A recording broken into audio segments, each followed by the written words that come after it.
The gods, the beginning. So many gods, so many creeds, so many paths that wind and wind, while just the art of being kind is all the sad world needs. Ella Wheeler Wilcox. Sayes walked in a hurry in the dark. He glanced over his shoulder for the umpteenth time to check if there was any suspicious movement behind him. It wasn't out of fear, but out of habit. "I am a master of the night," he reminded himself.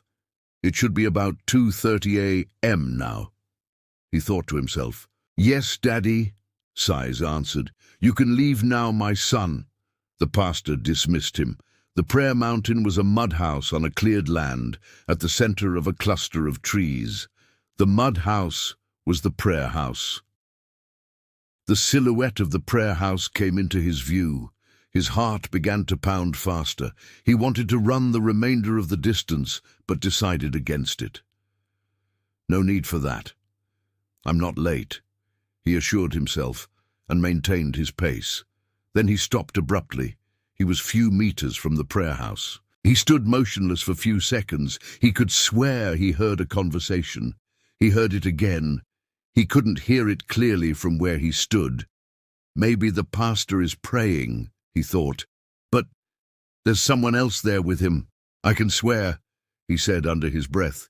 He tiptoed towards the prayer house. "I'm not taking chances. I don't want all these busybodies in the church asking questions and gossiping later about my business," he told himself. "No, Daddy," the woman interrupted quickly. "I want you to finish the work. You're my spiritual father. No one else should know about this. You are the only I trust to keep quiet about the whole of this." The pastor sighed. The woman continued in a measured tone. "I don't want a man coming in the future to blackmail me. I don't anyone to come in future and do anything to destroy my marriage. I know you will never do that, Pastor." "God forbid!" the pastor exclaimed. "That would destroy my reputation as a spiritual father and general overseer. I would lose the respect of my members, and I would also lose my prestigious position in the body." "Thank you, Daddy," said the woman. There was silence for few seconds. Then the pastor asked, "Shall we?"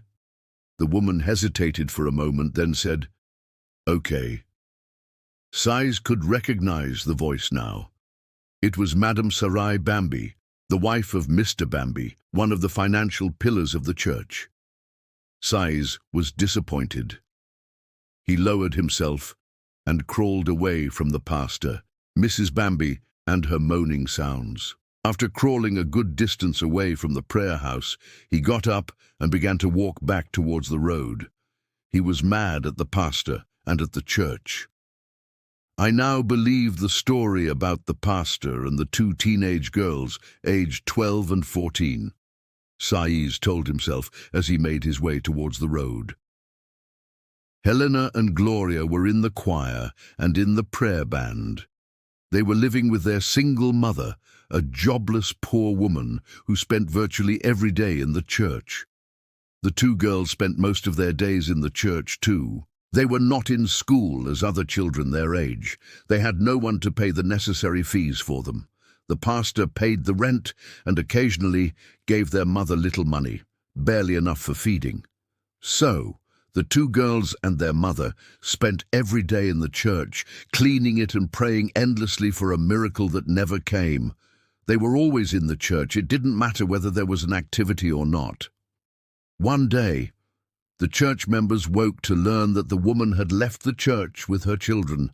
It was strange. Sayes heard but didn't, the rumor that flew around in the church after the woman and her children left. He doubted that the pastor Peterson he knew as the oracle of God was making out with the woman, as the rumor said. That wasn't all to the rumor. Some people said that the woman left the church when she learnt that the pastor raped her little girls. Sayes didn't believe any of the stories. He believed the version the pastor told the congregation on the Sunday after the woman's departure. He told the church that the woman with her children had a habit stealing from him and the church. He said, "I did everything I could to get her to stop the bad habit. I placed her on weekly stipend, paid her house rent, and paid the children's school fees. "What else should I have done?" he asked the attentive assembly. He didn't get any answer. He wasn't expecting any, so he continued. "Last Friday I caught her and her children in the church, stealing from the tithe box." His voice rising an octave with every word. Can you imagine stealing from the Lord? When members heard this, they began to murmur and argue among themselves. The pastor raised his hand, and the church was silent. "I had to tell her to go and never to return, and—" The pastor paused and stared down at the congregation from the elevated pulpit. "I'll lay a curse on any of you that talks to that woman and her children again." Members were scared. Saiz had believed the pastor then, but not any more now. He screamed out in anger in the dark. "He's nothing but a liar, a dirty womanizer, a pedophile, and an unapologetic rapist." He was almost at the road.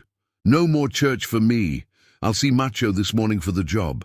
I've to take care of my poor mother and my pregnant wife. The Brotherhood may turn out to be better than the church."